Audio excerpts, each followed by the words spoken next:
As I stated, this would be continued. Bunny didn't give, or as I put / critter bug, is because I'd often refer to him as my little critter bug. And I'm going to re-edit my covers later, and I will put a picture of him and his brother for you guys, so you too know, any of you that are interested in the story, that are following it, to see. They shared a lot of genetic traits, but by far their personalities were quite different. See, the parvo had affected Bunny's brain. As I said, it hit him like 3 rounds. And they're survivors. And so it hit Bunny's brain, and so a lot of Bunny's life, although he led it quite normally, like I said, I don't have all the exact days because my memory does malfunction on me. It was probably 8 years, right at, give or take. I will correct myself later if I'm wrong. But it's been the better part of the entire time and duration that I've resided where I'm currently at. And that's kind of my measure of things. With that said, 2 Feet and him were quite different. 2 Feet was extremely sweet and docile like his mother, looked very much like his mom, and had her personality, although little Bunny was feisty as hell. He was the one, you could ask anybody that's ever crossed in front of my house, Bunny was the little guy that would, the marbles would hit his head because the virus. That's what made us love him even more, because, like John, for instance, not all his marbles are always there either.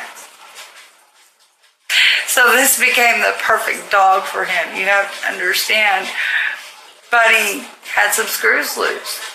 And he was 11 foot tall and bulletproof at any given moment. If another dog passed through, if anybody walked in front of our house, and I live next to the Head Start Center. So there's always a lot of kids, a lot of people. Not to mention, we're also, I've said this before, we're in a high stray, not only homeless high stray area, but we're in a high stray animal area too. I am. It's really where I reside. But I'm sure my kids and even my ex refer to this probably as the home away from home for them. So they ultimately know in my heart if I can help them and they don't push my boundaries too far, I will help them here and there. That said, you know, we got a lot of people coming through. And Black Bunny, he'd like, his senses would lose him. It was so cute. I don't care if it was a pit bull walking down the sidewalk. Bunny would. His screws would throw loose, and he'd say, because he loved John so much too, he loved my ex so much that he'd barrel and just cut loose on anybody. He didn't care. He didn't care what size you were. He didn't care if you were intimidating. That little guy had no fear. All his 4 or 5 pounds had no fear. And I'm so glad I chose not to look in the box, guys. I guarantee you, I've been, like I said, I've been strong, and I know my melting point's probably coming. It's maybe the calm before the storm, because I've had to be strong. I've been talking to my kids, I'm talking to him, and I've got nobody in the end to turn to and talk to myself.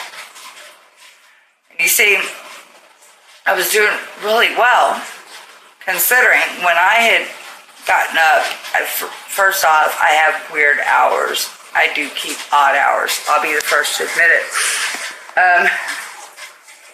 I'm more of a nighttime gal. And with my illness, my depression, etc., sometimes it's hard to even get up. So I do what I gotta do to survive. And make myself happy.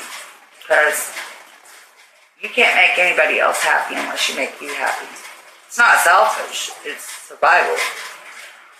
You cannot care for or love anybody else until you love yourself and you take care of you and you learn to make yourself happy. That is one of the most important things in life I could ever possibly relay to you guys. That's it. So I get up to this news. And my ex and I have never really necessarily been great at our coping skills, per se. I'll be the first one to admit that. Because of all the things I've been through in life, I was never good at coping with it. Neither was he. So we brought each other down, and wake up to this, to get up to this, and to speak to my youngest child. I saw a missed call from him, and I shut out almost any phone call in my life, unless I know it's my kids, my ex, my family, somebody close to me. I've gotten really good at tuning life out. I'm an introvert, like I said. I planned it that way. I worked really hard at it. Anyhow, so what happened was, I see a missed call. I call back. I'm half asleep. I'm in a half asleep stupor. And my daughter, I recognize my child's voice, even though I'm half asleep. And I'm like, did I accidentally call you? I saw a missed call from Dad. I was trying to call him back. She answers the phone. My youngest does, Linda. Tells me, Dad wanted me to tell you. Like, honey, will you speak up? I was getting frustrated because my anxiety starts kicking in at that point. At the time, like I said, I don't feel well. I'm disabled. It's enough to get out of bed and get moving and going. And some of you will understand. So I was getting a little kind of frustrated because she's my quiet one of the three. She's super silent. Like, not only my petite one, but she's like very, very quiet as a mouse. And I didn't realize what I now know is that she was struggling to probably maintain her emotions because she's also the one that her grandmother died of cancer and she had to find her own grandmother dead. So, bless my little angel. She was being strong for her father because we knew, although we're a dysfunctional family, the love is the glue here, very much. Ultimately, the love is the glue. Although him and I have made mistakes, it's ultimately the love factor, once again, that holds it all together because even with my children, that's what it was. Her middle sister had called her because she knew that Dad would probably crumble and fall apart. She knew.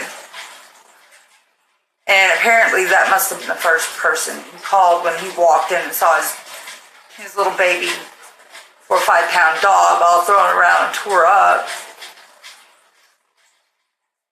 Chose to call my middle one, which she's a lot like me. She's the love bug, although she can also turn to bitch in 0.2 seconds. She's my brat. Well, actually, I got 2 out of 3 that are brats, ultimately. It's the youngest 2. The youngest 2 are my brats. They're my stinkers. They're the ones that ultimately push me, stress me, and, you know, forever. They always do. And my oldest is a good girl. She's the responsible one. So, he's got a habit of not being emotionally strong enough, not coping, and he just lost his best friend. One person that taught him love. So he leaned on my middle one, apparently. He called her. So in turn, I went to return the call. My youngest picked up the phone. Mom, I'm supposed to tell you. Dad wanted me to tell you. So she informed me.